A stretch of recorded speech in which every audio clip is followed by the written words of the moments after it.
खबर की ओर आपको लिए चलते हैं। गाजा में इजराइल की सैन्य कार्रवाई का विरोध करने के लिए यमन के हुथी विद्रोही इजराइल पर मिसाइल दागते रहते हैं और कई बार इजराइल ने भी यमन में हुथी ठिकानों पर जवाबी कार्रवाई के रूप में हमले किए।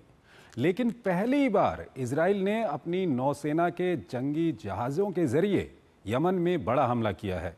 इस बीच इजराइल ने हुथियों के हमले बंद न होने की स्थिति में यमन की नाकेबंदी करने की चेतावनी भी दी है। ये रिपोर्ट देखिए। हमास और हिजबुल्ला की कमर तोड़ने के बाद इजराइल यमन के ईरान समर्थित हुती समूह को खत्म करने के अभियान में जुट गया है। इजराइल ने हुती ठिकानों पर ताबड़तोड़ हमला कर समूह को बड़ा नुकसान पहुंचाने का दावा किया है। हालांकि ये पहली बार नहीं है जब इजराइल ने यमन में कार्रवाई की है। बस फर्क इतना है कि आईडीएफ अब तक हवाई हमलों से निशाना बनाता आ रहा था, लेकिन मंगलवार को पहली बार नौसेना के जहाजों का इस्तेमाल कर हुदैदा बंदरगाह पर मिसाइलें बरसाई। इजराइल का दावा है कि हुती सैन्य उद्देश्यों के लिए बंदरगाह का उपयोग करता है।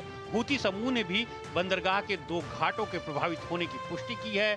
हालांकि इसमें किसी के हताहत होने की खबर नहीं है।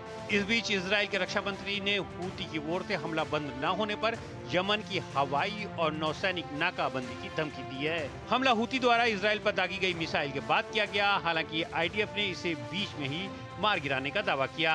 गाजा में युद्ध शुरू होने के बाद से ही फिलिस्तीनियों के साथ एकजुटता के लिए हुती इजराइल पर मिसाइल और ड्रोन हमले कर रहे हैं। पिछले महीने हुतियों द्वारा दागी गई मिसाइल ने इजराइल के बेन गुरियन हवाई अड्डा परिसर को निशाना बनाया, जिसके चलते कुछ देर के लिए उड़ानों को रोकना पड़ा। पिछले करीब 2 साल से हुती लाल सागर में जहाजों को निशाना बना रहे हैं, जिसके कारण इस रूट पर अंतर्राष्ट्रीय व्यापार बुरी तरह प्रभावित हुआ है। इसके जवाब में अमेरिका ने यमन में हुतियों के खिलाफ हवाई अभियान चलाया, लेकिन पिछले महीने राष्ट्रपति डोनाल्ड ट्रंप ने युद्ध विराम की घोषणा करते हुए यमन पर बमबारी को रोक दिया। ट्रंप के इस फैसले से सहयोगी इजराइल को भारी धचका लगा और नेतन्याहू ने अकेले ही हुतियों से देश की रक्षा करने का अभियान छेड़ दिया। उधर गाजा में इजराइल की कार्रवाई जारी है। आईडीएफ ने खान यूनुस में 1200 आतंकी अड्डों को ध्वस्त करने का दावा किया है। वहीं नाकेबंदी के कारण गाजा में भूखमरी की स्थिति भयावह बनी हुई है। इजराइल की तरफ से दावा किया गया है कि सोमवार को मानवीय सहायता से भरे 62 ट्रकों ने गाजा में प्रवेश किया, लेकिन भूख मिटाने वाले स्थल एक बार फिर कई लोगों के लिए काल बन गए। सहायता वितरण क्षेत्र में हुई गोलीबारी में 17 लोगों की मौत हो गई। हालांकि इजराइल इस दावे को खारिज करता है। वहीं मानवीय सहायता को लेकर गाजा जा रही पर्यावरण कार्यकर्ता ग्रेटा थंबर्ग को स्वीडन डिपोर्ट कर दिया गया है, जबकि अमेरिका की ओर से संघर्ष विराम और बंधकों की रिहाई की कोशिश भी जारी है। वार्ता के इस प्रयास में अब ईरान भी शामिल हो गया है। ये जानकारी खुद अमेरिकी राष्ट्रपति डोनाल्ड ट्रंप ने दी है। प्रोफेसर जोशी हमारे साथ जुड़ी हुई हैं, अंतर्राष्ट्रीय मामलों की जानकार हैं, उनसे हम बातचीत करेंगे। अंशु जी, अगर इस मामले को हम देखें, जिस तरह से इजराइल ने पहली बार नौसेना के जरिए यमन में हमले किए हैं हुती के ऊपर, हमने देखा कि हमास के खिलाफ जिस तरह से इजराइल कार्रवाई कर रहा था गाजा पट्टी में, हिजबुल्ला ने भी इसी तरह से कोशिशें की थी। हिजबुल्ला को पूरी तरह से एक तरह से नेस्ता नाबूद कर दिया इजराइल ने। क्या कहेंगे, क्या अब हुती का नंबर है? निश्चित तौर पर ऐसा दिखाई पड़ता है, क्योंकि जो खबरें आई हैं उसमें जानने को मिला कि पहली बार अपनी नेवल फोर्सेस का प्रयोग करते हुए इजराइल ने यमन के बंदरगाह हुदैदा पर हमला किया, हुतियों पर हमला हुआ है।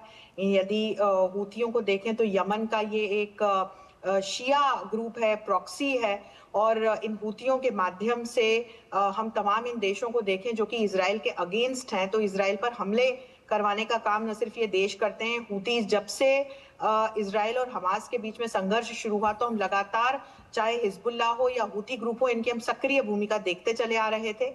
तो हमास की किस प्रकार की स्थितियां हुई वो हमने देखा।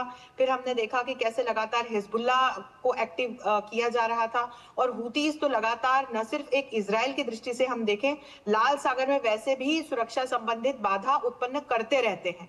तो ये पहली बार इस तरह से इजराइल ने एरियल हमला करके नहीं, नेवल हमला करके और एक कठोर संदेश और कठोर चेतावनी दी है।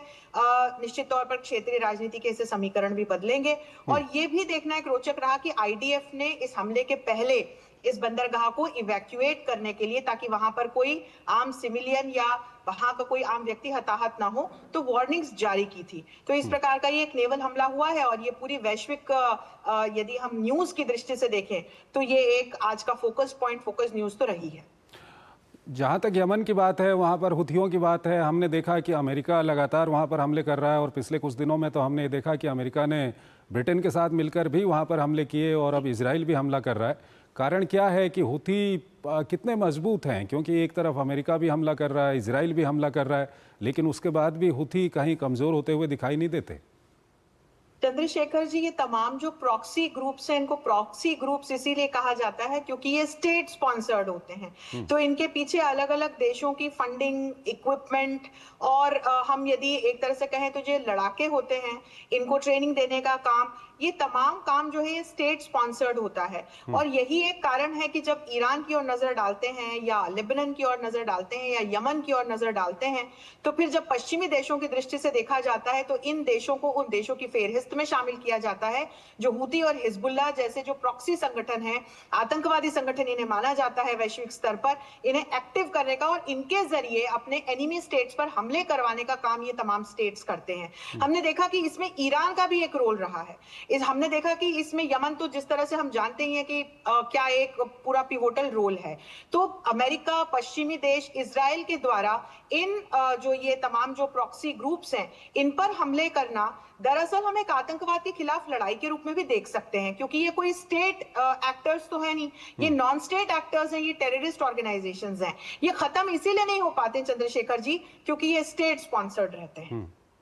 लेकिन कहीं ना कहीं चाहे हम गाजा पट्टी की बात करें, वहाँ पर हमास के खिलाफ मिलिट्री ऑपरेशन इजराइल चला रहा है, या लेबनान में जिस तरह से इजराइल ने हमले किए थे और यमन में हमले किए हैं, कहीं ना कहीं सिविलियंस को भी इसमें क्षति होती है और काफ़ी नंबर्स आ रहे हैं इस तरह के। तो इस इलाके में शांति हो, इसके लिए बातचीत भी चल रही थी, लेकिन अभी तक कोई सफलता उसमें मिली नहीं है। आपको क्या लगता है कि आने वाले कुछ दिनों में कुछ सफलता मिल पाएगी इसको लेकर के? निश्चित तौर पर शांति हो, शांति को बहाल करने के लिए एक वार्ता अभी भी चल रही है और ये भी सुनने में आ रहा है कि ईरान इसमें शामिल होने जा रहा है।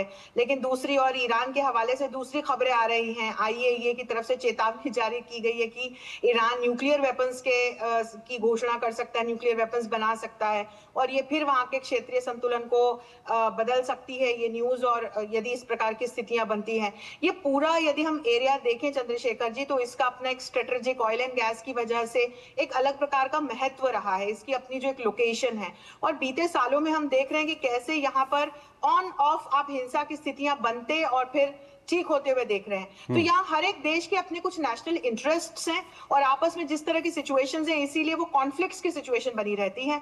अभी तो हमास और इजराइल के बीच में जो ये इजराइल पैलेस्टीन कॉन्फ्लिक्ट चल रहा है, यहाँ युद्ध विराम की घोषणा हो, इस पर भी एक फोकस है। इसमें जैसे ये लेबनान, सीरिया, ईरान, ये तमाम देश शामिल हो गए, प्रॉक्सीज शामिल हो गए। तो इसको देखते हुए शांति वार्ता तो अभी फिर शुरू की गई है। अमेरिका इसमें शामिल है। मुझे आशा है कि इसके कुछ सकारात्मक परिणाम निकलते हुए दिखाई पड़े तो अच्छी खबर आएगी। जी ठीक है अंशु जी, बहुत बहुत शुक्रिया आपका।